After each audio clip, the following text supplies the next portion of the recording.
কোমরের ব্যথা হয়নি এরকম মানুষ বোধহয় ভীষণ কম, কিন্তু এই কোমরের ব্যথার বিভিন্ন প্রকারভেদ আছে। ওয়ারেন্টিয়ার মানে কাজকর্ম করার জন্য, দৈনন্দিন চোটাঘাতের জন্য, এবং কোন কোমরের ব্যথাগুলো এই বিভিন্ন আন্ডারলাইং অটোইমিউন অসুখের জন্য। কারণ যত বয়স বাড়ে তত সিদ্ধারার হাড়ের ক্ষয় হয়, এবং সেই সিদ্ধারার ক্ষয় হলে বয়সকালে গিয়ে সাধারণভাবে বেশিরভাগ মানুষের হাড়ের ক্ষয়জনিত ব্যথাগুলোই হয়।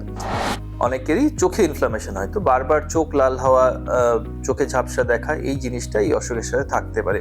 কারো কারো স্কিনের সমস্যা হয়, সোরিয়াসিস বলে স্কিনের একটা অসুখ হয়, যেটার সাথে এই কোমরের ব্যথার লিঙ্ক থাকতে পারে। আমাদের কোমরের শিরদাঁড়ার ওখানেই স্পাইনাল কর্ড বলে যে মেন স্নায়ুর স্টেমটা সেটা থাকে, এবং সেটা দিয়ে সমস্ত পায়ের হাঁটা চলার যে নার্ভগুলো সব সাপ্লাই হয়, এবং সেই জায়গাটা কাট করে গেলে একটা মানুষ প্যারালিসিস পর্যন্ত হয়ে যেতে পারে।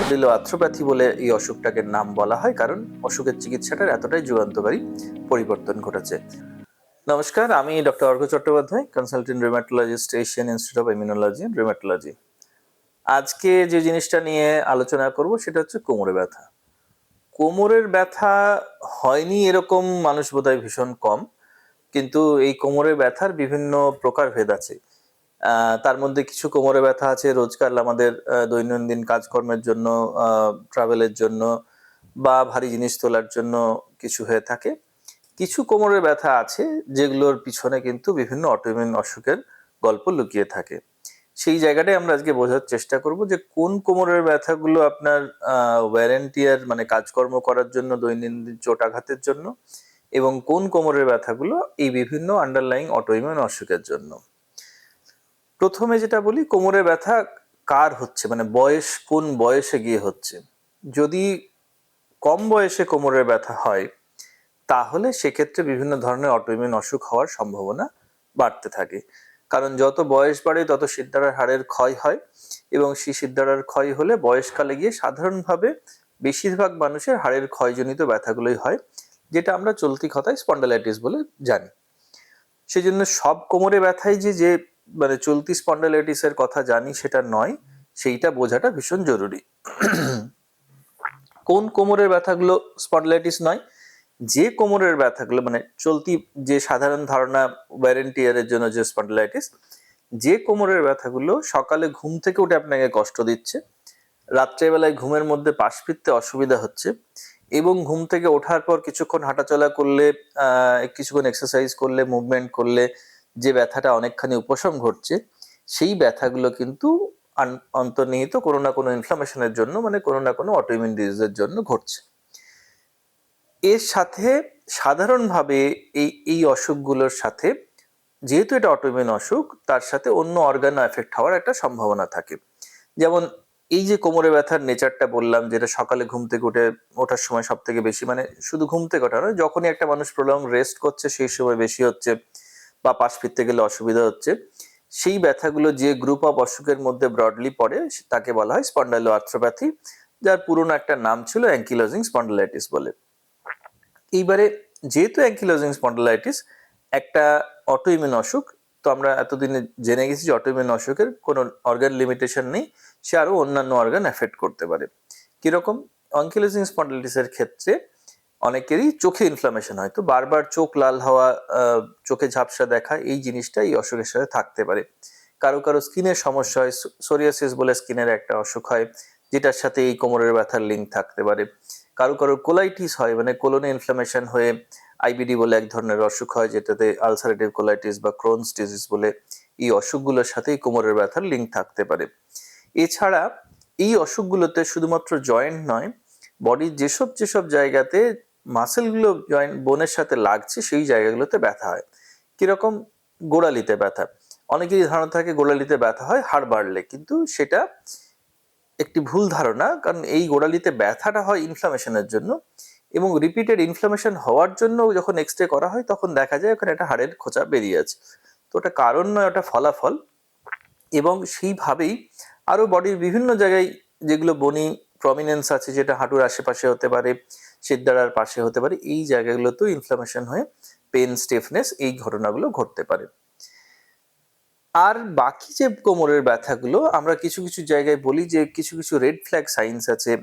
তার মধ্যে ইনফ্লামেটরি মানে রেস্ট করলে পেন বাড়ছে কিনা সেটা একটা, যদি কোমরে ব্যথার সাথে কারোর ওয়েট লস হচ্ছে তাহলে সেখানে সতর্ক থাকতে হবে, কারণ এই কোমরের ব্যথা অনেক ক্ষেত্রে দেখা যায় বিভিন্ন টিবি বা ম্যালিগন্যান্সির জন্য হতে পারে। যদি টিবি বা ম্যালিগন্যান্সির জন্য হয় সেক্ষেত্রে তাদের এরকম একটা আনএক্সপ্লেনড ওয়েট লস হওয়ার সম্ভাবনা থাকে, প্রলং একটা জ্বর আসার সম্ভাবনা থাকে। তো এই জিনিসগুলো যদি সঙ্গে থাকে তাহলে স্পেশালি বয়স্ক মানুষদের, তাহলে কিন্তু সেটা খুব তাড়াতাড়ি সতর্ক হতে হবে এবং সেগুলো পরীক্ষা নিরীক্ষা করতে হবে।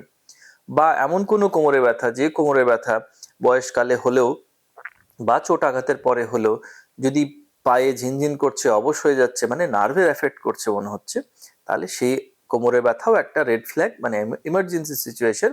কারণ আমাদের কোমরের শিরদাঁড়ার ওখানেই স্পাইনাল কর্ড বলে যে মেন স্নায়ুর স্টেমটা সেটা থাকে, এবং সেটা দিয়ে সমস্ত পায়ের হাঁটা চলার যে নার্ভগুলো সব সাপ্লাই হয়, এবং সেই জায়গাটা কাট করে গেলে একটা মানুষ প্যারালিসিস পর্যন্ত হয়ে যেতে পারে।